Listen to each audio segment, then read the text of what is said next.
It's been a year, dude. You couldn't have even started on this a year ago? Did you just now? Yo, did you see this guy said he's going to be suing Logan Paul? I haven't seen anything.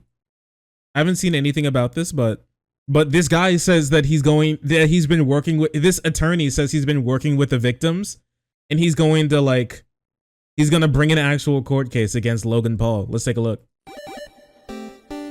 Your egg is hatching. Yo, what's it gonna be? My turducken?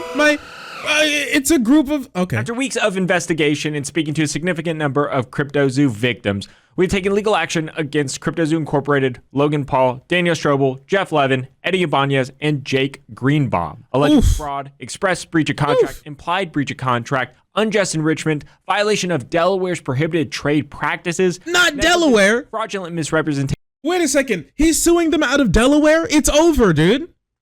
Wait, it's over. Just to let you know, the Delaware, contract courts is what, is the reason why Elon Musk owns Twitter right now, even though he didn't want to and was willing to spend $1 billion not to. Oh, no, dude. If Elon Musk couldn't even win in Delaware courts against a contract, what the hell is, what the hell is Logan Paul gonna do? He's gonna get his ass beat. There's no way. And conspiracy to commit fraud. In today's video, I'm going to tell you it's a little bit about Jover. the case, specifically 2 major clauses in CryptoZoo's terms and conditions that I think consumers deserve to know about. Additionally, I'm going to be going over Logan Paul's recent 3-step plan and the major problems with it. Now, before I continue on with this video, I just want to disclaim at this point in time, I represent a significant number of CryptoZoo victims. And if any of y'all have watched my channel before, you know, I always try to provide objective legal analysis. But obviously, as the lawyer for these victims, I have an interest in advocating on their behalf. So please use that information and use your judgment as you see fit. Okay, let's get into it. And I want y'all to pay attention right now because this is arguably the most important part of the video. When lawyers like myself analyze a potential litigation, we have to work through the logistics. And when we're asking ourselves, this is Logan Paul's second time scamming, right? I think so. Dink Doink wasn't technically his. He was just like the spokesperson for it and pushed it. But technically it wasn't his. And then after Dink Doink, he decided to do CryptoZoo. So what the legal logistics of a potential litigation look like, we ask a couple of questions. First, we ask, where is the appropriate venue to bring the claim? And second is, if we have the appropriate venue and we have multiple plaintiffs, can we group the plaintiffs together? And the reason why I'm telling you this is because based on our information and belief, the CryptoZoo terms and conditions have 2 major clauses that affect a victim's ability to pursue legal action. The first is an arbitration clause. The second is a class action waiver. For anybody who doesn't know, oh my dings, is a provision in certain contracts that requires disputes between the parties to be resolved through arbitration rather than the court system. This means that if a dispute arises, the parties must work with a neutral third party, the arbitrator, to come to a resolution rather than going to court and having a judge or jury decide the case. Additionally, a class action waiver is a provision in certain legal contracts that prohibits individuals from joining together as a group to bring a legal action, such as a class action lawsuit. This means that if a dispute arises, each individual must pursue their own claim individually, rather than joining together with others who have similar claims to bring a class action lawsuit. Here's what we believe to be CryptoZoo's terms and conditions. Although it's no longer on the website, thanks to the Wayback Machine, we can take a look. And I'm not going to read it all because they deleted their terms and conditions even though people still have money in the thing? What? You can... Well, I was going to say you can legally do that, but they're getting sued, so I guess you can't. We'll get bored. But it says, for residents of the United States and other jurisdictions that enforce binding arbitration, you and CryptoZoo agree that any dispute, claim, or controversy between you and CryptoZoo arising in connection with or relating in any way to these terms or to your relationship with CryptoZoo as a user of the service will be determined by mandatory binding individual arbitration. And further down below, we get some more relevant information as well. Again, they are really emphasizing this individual capacity. There will be no consolidated action, which is when you bring multiple claims together, unless both parties. Just so you know, this is a really sleazy way that you can get poor people to not sue you. Just so you know, a lot of companies use this. So like if they do something really bad to like millions of users, that the likelihood of those millions of users ever like being able to bring a lawsuit is really low. It may sound stupid to like atomize all of these lawsuits into really small ones differently, but the thing is, when you can't do like consolidated action against a singular entity for a singular like issue or like a bunch of issues that they did to all of you, it makes it so that now you have to get your own lawyer, and you have to go there to court specifically, and you have to get a hold of them yourself, and you have to do arbitration there yourself, and you need to do all of that. So you need to have the time and money to get a lawyer and go to court and get them to do arbitration with like months or even years of your life for something that may even be like $3,000, right? Which is not worth it. Which means that now they could screw over as many people as they want without having to face any legal repercussions, because the bar to entry to like sue them for doing something wrong to you is so high that so many people would just be, it would be more beneficial to the people to like have you screw them than for them to take you to court for doing something illegal, which is crazy, right? But it's what a lot of companies actually do. Forced arbitration is literally, I get to break the law button. Yeah. Except for like some people who have the time and the money to be able to do that, then then they'll be then they'll be able to actually sue you, but not everybody can. And so you are able to get away with like a lot of stuff, because even when it comes to a class action lawsuit, you have to sign in, like they send you something, or you even have to find the class action lawsuit, and then you have to say that I was like damaged by this too, and then you have to jump on and everything. And that's even like a bar high enough to get a lot of people who were like done wrong not to do it. And so on top of that, you have to like get a lawyer yourself and then bring a claim yourself with arbitration, and not like a judge or a jury. Like it's no. Agree to it in writing, so clearly that is something they do not want. Further down, we get some more logistical information. Logistical, is that a word? We get some more information on the procedure that we are going to have to go through. Here it says that the arbitration association assigned to these claims is going to be the Judicial Arbitration and Mediation Services, or JAMS. This is a very popular and highly used arbitration service, the JAMS service. And the seat and venue of the arbitration is the state of Delaware. The arbitration will be conducted before one commercial arbitrator from JAMS with substantial experience in resolving commercial contract disputes. Okay, so to recap, there is a forced arbitration provision and a class action waiver in their terms of service. I do not want to suggest to you that just because a company puts something in their terms and conditions, that term or condition is automatically enforceable. In fact, I think there are quite a few terms and conditions present in the CryptoZoo agreement that I believe are unenforceable. And on top of that, I think that these terms and conditions as a whole might be unenforceable for a certain class of people. But the whole reason why I brought up this legal procedure issue is because if you are a CryptoZoo consumer, there is a reasonable chance that you are subject to these arbitration and class action waivers, meaning there might not be a public class action settlement where you can just receive some sort of notice, fill out a claim form, and receive whatever potential compensation you may or may not be entitled to. At the time of releasing this video, my team and I currently represent victims from all over the world, ranging from consumers who lost a couple $100 to Any over victims in chat? $100,000.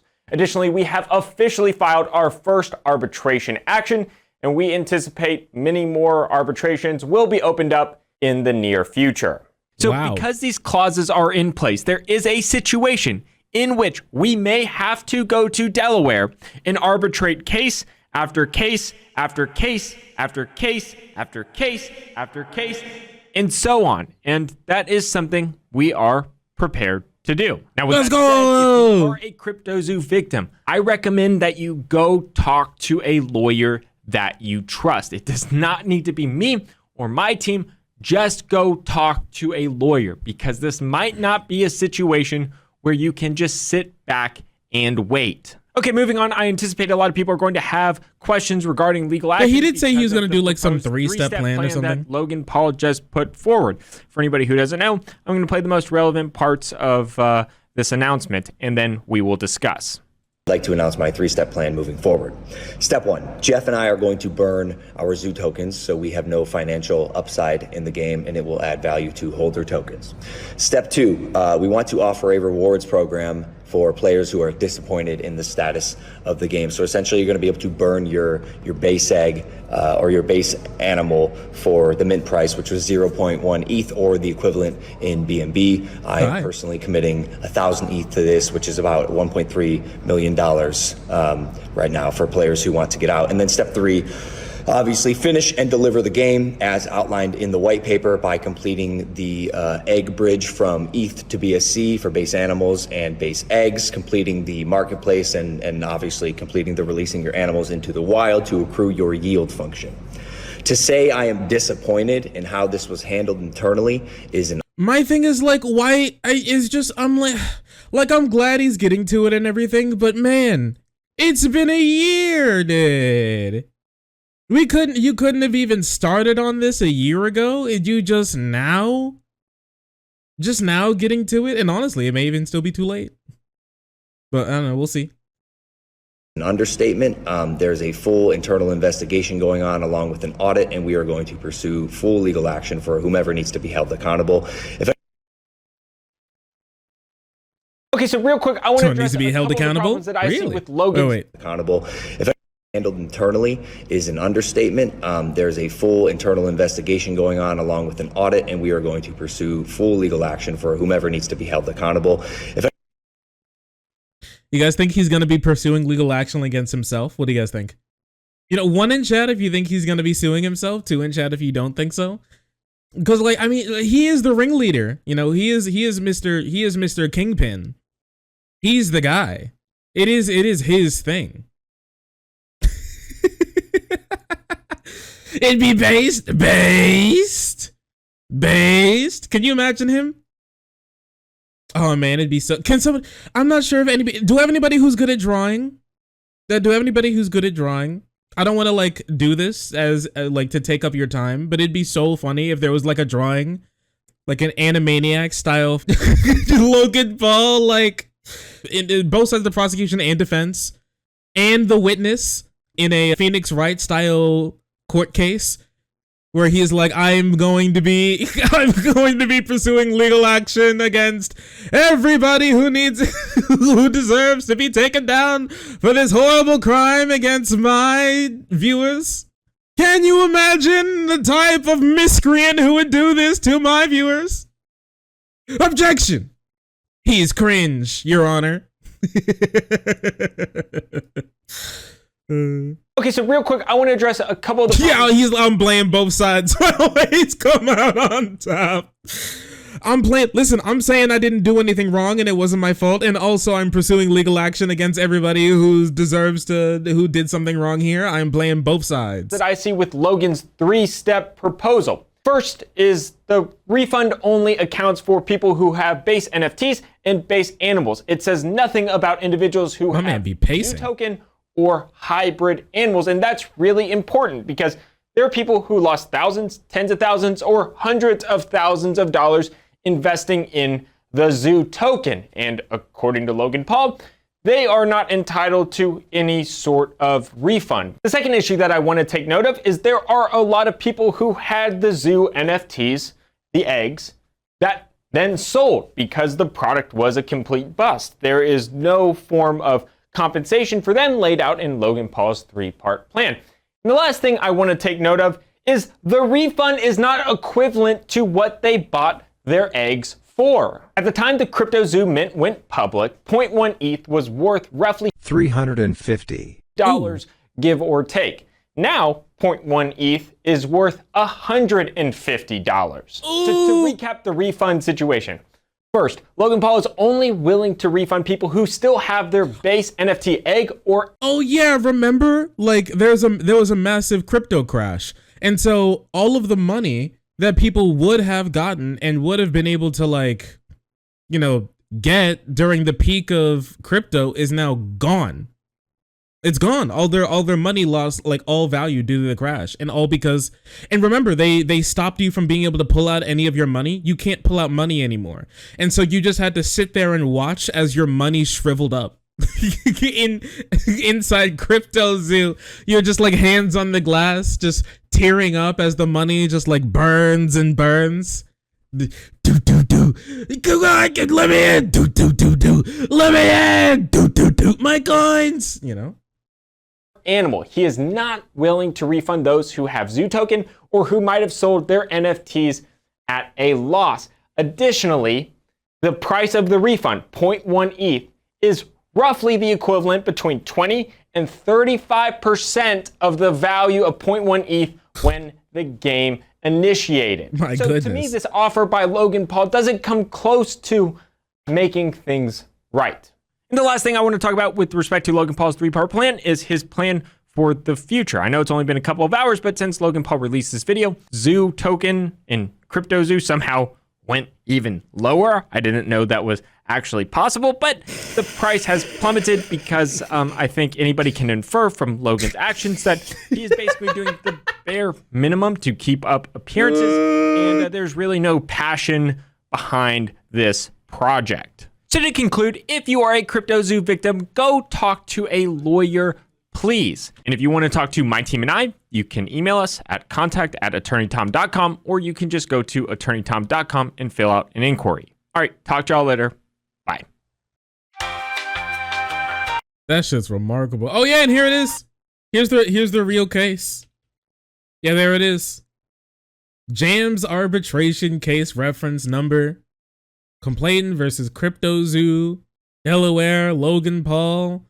There's Jeff, there's Eddie, there's Jake, there's Crypto King. Hey, hey, the gang's back together, guys. The gang's back together. Let's go, dude. Let's go. Oh man, I'm so excited. You think they're gonna? You think? Oh man, you think they're gonna one more ride, bro? One more ride. It's so nice. How nice. Squad goals, squad goals. Here, wait 1 second. I turned Logan Paul's CryptoZoo scam into a real game. Yo, he did it. Logan's fans were scammed out of millions. I lost around $15,000 US. I lost $25,000. $120,000. $500,000 Australian. They were promised a game. I think my game plays in our game. It's a really fun game. Keep using a word there. Game. It's a game. That game was never delivered, so I decided to make it myself. First, how was it marketed? Let me try to break it down for you. This is how it was supposed to work.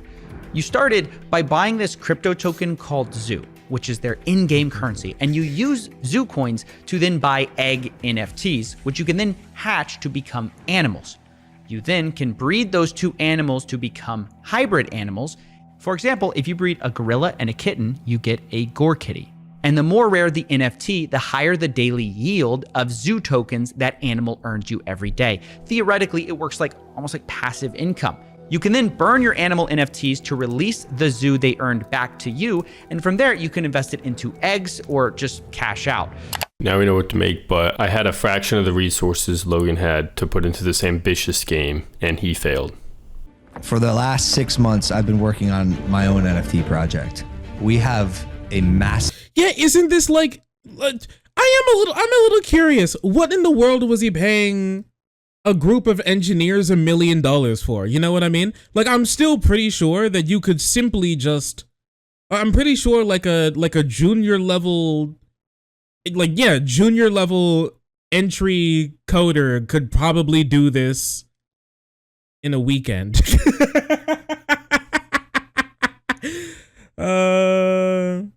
Is that Godot? Or is he vibing in Godot? You can burn the animals? Yeah, it's pretty fun. Money laundering? Oh yeah. Oh, he was paying them for the money laundering back end, obviously. Why didn't I think about that? You're right, so true. Team behind it and are probably out of pocket like $1 million. A few hours later, I had a working game. You could hatch eggs to get animals of different rarities, breed those animals to make hybrids, burn cards to release their yield, and continue the real zoo's circle of life. But it was lacking something. That art Pictures. Logan bragged about. That amazing art. That's what I was about to say. They're literal art. It's beautiful art, bro. Look at the monarch monkey fly. It's an incredible thing. You know? The orca moose. It's incredible. Great white killer penguin. It's amazing art. Torilla. Magnificent. There's a lot of killer whales, I've noticed. Are there like 4 animals? Wait, I've now noticed that there's a lot of killer whales, right? There are now 3 killer whales on screen. 1, 2, 3. There's a lot of gorillas. There's a lot of lions. Sharkwin? There is a sharkwin, yes. It's very important. 6 months, bro. 10 different artists. Well, I didn't have a team of 10 artists, but I called my friend Merpley Derp. All right, so I started off in Photoshop, and things were going pretty good. You can't do this shit by hand. Then I remembered that I have to make 136 of these, and I'm just a mere mortal, and this quality is just not sustainable. Fiverr? So I decided to call in a favor from this dude named Stable Diffusion. I tried to use Stable Diffusion. This is AI, is it not? Through this website. Oh yeah, why didn't they just like?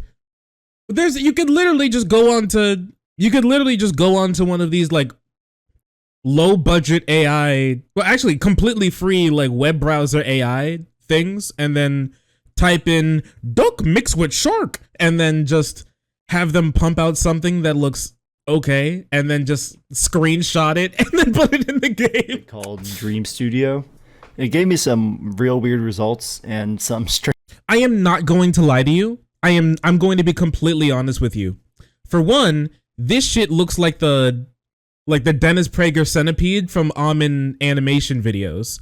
So I don't like that, but I kind of like it as well, because even with this goofy, weird, like man-made horror, like I guess AI-made horrors beyond your comprehension, this is still better art than the CryptoZoo art. Right? Like, don't you? I feel like this would actually have a. I feel like this would actually have a fan base. I feel like there'd be a bunch of people who'd be like, look at my crazy Chernobyl elephant's foot deformed animals that I have. I feel like people would genuinely like go crazy for this. I hate the last one. Why are you such a here? Wait, can I remove my? Wait, where's my camera? Why do you hate him so bad? Look at him. I think he's cute. I think he's pretty cute. His legs are you would think his legs are lopsided. He's just like Stitch though. You know how Stitch can from Lilo and Stitch can retract his arms into his torso? He's literally doing just that. He woke up. He was sleepy. You woke him up, and so he's busy he didn't finish retracting all of his limbs from his torso yet. Is that a beak? Don't worry about it. Straight up nightmare fuel. Oh, Jesus. So I thought I should probably change it up. I like it. I'm not going to lie to you. I think he should have ran with it. I genuinely think that I would have ran with it personally. I guess that's why I'm not a junior level coder, but I think he should have ran with it. After doing some research, I found a style I really liked, and I started to get some very cool images. I was really happy with how they looked, so all that's left to do was, oh god. No. Input all of the animals into the game one by one. Anyways, that's my part. Back to you, Yippee. Now it looked good, but I wanted more. I added accounts and stored player progress. I also wanted to learn how to add payments in a web. Circle! Pug! Circle! Yeah, I'm gonna frack! Yo, Frank! These are the most disgusting creatures I have ever laid my eyes upon. That's the point. Project. I took this as an opportunity and added the ability to buy coins. Do not say frag. Please only buy anything if you want to support and you have extra money. You can play the entire game for free. It does cost me something to host the site and transfer data, mainly the pictures, but I don't expect it to be much, unless y'all blow this up. Here's the finished game. Logan charged $300 per egg. After you sign in, I give you enough coins to buy 5. That's Let's go! $100 worth of eggs for free. I know, I'm incredibly generous. How magnanimous. To turn this into an actual game you play using the cards that you have. Let me know if that's something you want to see. Snorka! What you would want it to look like. Maybe something similar to Pokemon, or maybe more like Clash Royale. Until then, you can play that real. Can he add a breeding animation? I think that would really make this really pop off if he added a breeding animation for the animals. If he could make the animals breed. Hey, can you make the animals breed? Please. Shark back. What? Why you can already breed the animals. I was just wondering if there's like a breeding animal. Please stop. I feel like it just like add a little pizzazz, you know what I mean? It doesn't have to be anything crazy. You could do like a Scarlet and Violet type of like sandwich eating animations, you know, nothing too crazy. Just we need Chad, Giga Chad, we need animations. That's what I think. He should have got an animator on the team. I'm not allowed to be around Vosh anymore. What I have to unfollow him. I don't know, like our channel artist at the moment, Twisty. Twisty is like working on a new character, and so I saw that she was working on a new character, and I thought she was pretty cute. You should check out Twisty and her Twitter account. Now that I don't think she's gonna be banned off of Twitter anymore, you should you should check her out. She's cool. Anyways, she's been working on a new character, and it's like this big titty girl with like little horns and like red glasses. And I'm like, she's pretty cute. But can you draw her doing like math homework, but she's a little tired and the math homework's a little difficult for her, and so she gets frustrated and she's tearing up a little bit because she's really frustrated and can't figure out the correct answer to this math problem while she's looking down at the paper at her desk. And everybody was like, Shark, what is this? Shark, what are you talking about? Shark, this is, they were like, Shark, this is crazy. I didn't think it was that crazy. If I'm gonna be honest with you, I really didn't think it was that crazy. I still don't think it was that crazy. Shark, that's a little weird. I think it's cool. What's wrong with it? What's the problem? That's good shit. That's what I'm saying. Where can one find that artist? Twisty never said that she was going to actually do it. She just sent me a meme response instead. But you could just go to my Twitter account and then sort by media, and then it should be like the first image, which is like Sukuna or whatever his name is from Jujutsu Kaisen. Like doing an evil smile at the doing an evil smile, and that should be the thread in which I asked that question. I think it's a perfectly fine question, actually. I think it's cute. Personally, I was gonna ask that from Twisty anyways, with the girl that we commissioned from her. You know, doing math problems, but it's a little difficult, so she's tearing up at her desk while in college. Come leave around. I didn't know you were still here. Oh no. Listen, when you get back to your stream, don't tell them that you saw what I was talking about, okay? Come here. Oh. Hi. Oh, sorry. I didn't see you there. If you're enjoying the content, hit the subscribe button. If you don't, it'll make Boo very sad. I know a bunch of you who are watching are not subscribed. Join the frenzy. You won't regret it. Thank you, Boo.